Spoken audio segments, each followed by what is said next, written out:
Hello friends, आपका हमारे YouTube channel में स्वागत है। आज हम कक्षा 10 हिंदी में जयशंकर प्रसाद जी का जीवन परिचय पढ़ेंगे। यह महत्वपूर्ण जीवन परिचय है। आपके बोर्ड एग्जाम में 5 नंबर का आता है। 6 या 7 सेट होते हैं, जिसमें से 2-3 सेट में जयशंकर प्रसाद जी का जीवन परिचय आता है। तो ये महत्वपूर्ण जीवन परिचय है। चलिए वीडियो को स्टार्ट करते हैं। मैंने जीवन परिचय को लिख के लाया है, क्योंकि लिखने में टाइम लगता है। देखिए मैंने क्या लिखा है इसमें।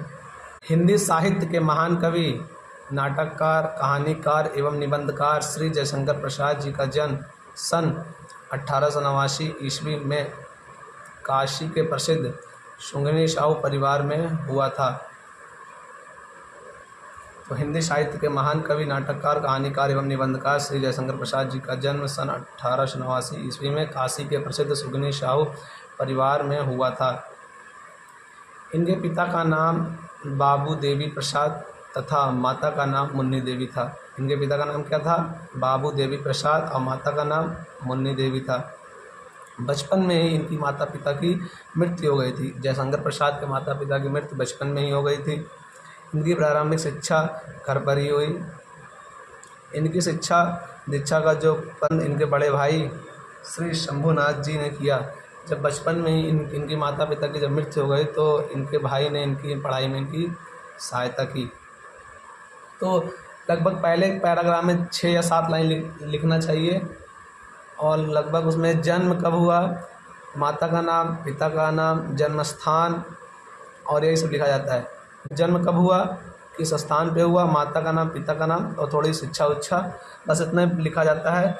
जन्म में देखिए, जैसे कभी कदार डेट लिख देता है कि जयशंकर प्रसाद का जन्म 30 जनवरी 1889 ईस्वी में, तो आप 30 जनवरी नहीं लिखिएगा। अगर आपको याद रहे तो ठीक है, लिख दीजिएगा। क्या है कि आपको गद्य में 3 या 4 याद करना है, पद्य में 3 या 4 याद करना है। तो डेट याद करना हर तारीख को मुश्किल होता है। सन याद हो जाता है, डेट अगर आपको एकदम कन्फर्म है कि वही होगा तो फिर लिख दीजिएगा। अगर कन्फर्म नहीं है तो आप डेट डालिएगा ही नहीं, सीधा सन लिख दीजिएगा। करिए जन्म सन इतने में हुआ, आप डेट 30 जनवरी सन इतने को ना लिखा करिए, वो तारीख छोड़ दीजिए, तारीख इतना नहीं देखा जाता। ठीक है, चलिए आगे बढ़ते हैं। इनका नाम क्वींस कॉलेज में लिखाया गया।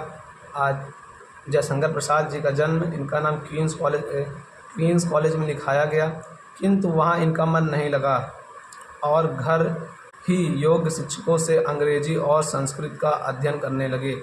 जयशंकर प्रसाद जी घर लौट के योग्य जितने शिक्षकों से ही अंग्रेजी और संस्कृत का अध्ययन करने लगे। ये स्वाध्याय से वेद, पुराण, इतिहास, दर्शन आदि का भी गहन अध्ययन किया। जब ये 17 वर्ष के थे, तभी इनके बड़े भाई शंभुनाथ जी की मृत्यु हो गई। जब ये 17 साल के तो इनके बड़े भाई शंभुनाथ जी की मृत्यु हो गई। इन्होंने 3 शादियाँ की। तो जयशंकर प्रसाद जी ने 3 शादियाँ की, किंतु तीनों पत्नियों की असमय मृत्यु हो गई। इसी बीच इनके छोटे भाई की मृत्यु हो गई। जयशंकर प्रसाद के छोटे भाई की मृत्यु हो गई इसी बीच। इन सभी अचानक मौतें से ये अंदर ही अंदर टूट गए। फलता वैभव के पालने में झूलता या परिवार ऋण के बोझ में दब गया। संघर्ष और चिंताओं के स्वास्थ्य को बहुत खराब कर दिया। जयशंकर प्रसाद जी क्षय रोग से पीड़ित होने के कारण 48 वर्ष की अल्पायु में ही इनका निधन हो गया। आप यहाँ 48 वर्ष थोड़ा ब्लैक में कर दीजिएगा, बस और सही है। थोड़ा ये मृत्यु है ना, तो यहाँ मैंने ब्लैक नहीं किया, आप कर दीजिएगा। तो इनका 48 वर्ष की अल्पायु में इनकी निधन। रचनाएँ प्रसाद जी की निम्न रचनाएँ हैं। नाटक चंद्रगुप्त, स्कंदगुप्त, आजाद शत्रु, ध्रुव स्वामिनी, विशाख, सज्जन, जन्मेजय का नागयज्ञ, कल्याणी, परिणय, कामना, राजश्री, एक घूंट।